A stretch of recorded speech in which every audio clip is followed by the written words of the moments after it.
Digital personal data protection یعنی DPDP act 2023 کے تحت حکومت نے ایک ایسا قدم اٹھایا ہے جسے سول سوسائٹی کے جہد کاروں اور ماہرین نے جمہوریت کے لیے مہلک قرار دیا ہے۔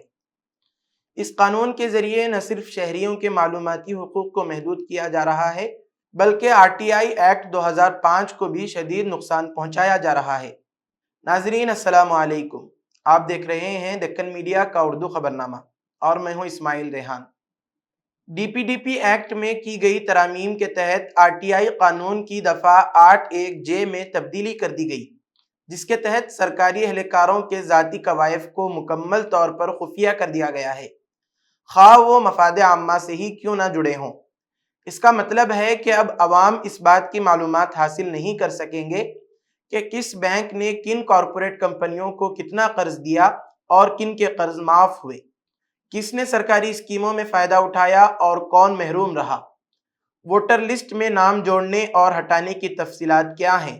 یہ وہ بنیادی معلومات ہیں جن کے ذریعے شہری حکومت کے فیصلوں کا احتساب کر سکتے تھے، مگر اب ان تک رسائی ممکن نہیں ہوگی۔ حکومت نے ماہرین کی رائے کیوں نظر انداز کی؟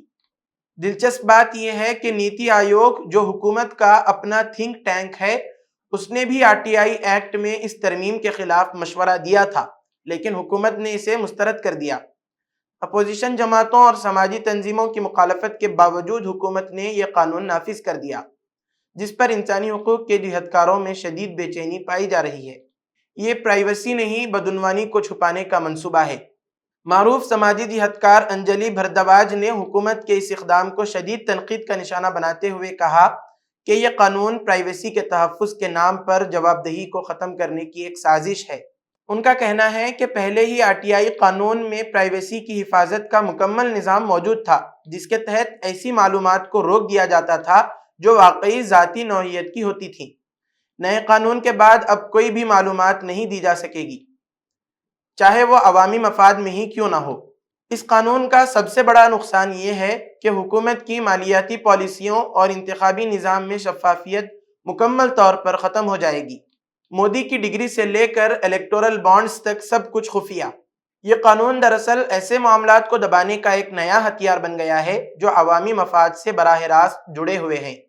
مثال کے طور پر وزیر اعظم نریندر مودی کی ڈگری، اس کے متعلق کے معلومات کے حصول کے لیے دائر درخواست مسترد کر دی گئی، یہ کہتے ہوئے کہ یہ پرائیویسی کی خلاف ورزی ہے۔ الیکٹورل بانڈز کا معاملہ، جس میں حکومت یہ چھپانا چاہتی ہے کہ کس نے کس پارٹی کو کتنا چندہ دیا۔ بینکوں سے لیے گئے بڑے قرض اور ان کے معاف کیے جانے کے معاملات کو بھی ذاتی معلومات قرار دے کر چھپایا جا رہا ہے۔ سول سوسائٹی کا شدید رد عمل، یہ قانون ملک بھر میں انسانی حقوق کی تنظیمیں، صحافی اور سماجی کارکنان اس قانون کے خلاف متحد ہو رہے ہیں۔ National campaign for people's right to information یعنی NCPRI سمیت مختلف تنظیموں نے اس ترمیم کے خلاف احتجاج شروع کر دیا ہے۔ ان کا مطالبہ ہے کہ حکومت DPDP ایکٹ کے سیکشن 44(3) کو فوری طور پر ختم کرے تاکہ RTI ایکٹ اپنی سابقہ طاقت کے ساتھ بحال ہو سکے۔ آنے والے دنوں میں کیا ہوگا؟ یہ سوال اب ہر شہری کے ذہن میں ہے کہ اگر حکومت نے اپنے فیصلے پر نظر ثانی نہ کی تو کیا بھارت میں شفافیت اور جواب دہی کا تصور ہی ختم ہو جائے گا؟ کیا یہ قانون در حقیقت عوام کے جاننے کے حق پر قدغن لگا کر صرف بدعنوانی کو تحفظ دینے کے لیے بنایا گیا؟ یہ معاملہ محض RTI کارکنان کا نہیں بلکہ ہر اس شہری کا ہے جو جمہوریت پر یقین رکھتا ہے۔ اس لیے یہ وقت ہے کہ عوام بیدار ہوں اور اس قانون کے خلاف اپنی آواز بلند کریں، کیونکہ اگر آج خاموشی اختیار کی گئی تو کل سوال پوچھنے کا حق ہمیشہ کے لیے چھن جائے گا۔ Point of no profit, no loss is called break-even point. Sounds simple, right? But here is the real question. Why do so many fail in professional courses like CMA US? Hi everyone, this is Arif Irfan, Director and Lead Instructor at Dari Academy. Most fail in professional courses like CMA US because they don't understand the logic or the why behind the formulas. No logic, no success. Similarly, without understanding the meaning of a concept, you can't build the confidence to crack a professional exam like CMA US. But here's the good news. Once you understand the logic behind it, everything starts to click. When the logic is clear, cracking the USCMA exam becomes easy even on your first attempt. These are our students who followed Dari Academy's proven system, mastered the concepts, and achieved their CMA dreams. It's not just about logic. It's a proven system, a step-by-step strategy that connects understanding, practice, and refinement. At Dari Academy, we call it Success Mantra Strategy. Would you like to know how this strategy works? This is your chance. The next success story could be yours. Start building your future today. Click here to join Dari Academy's webinar right now.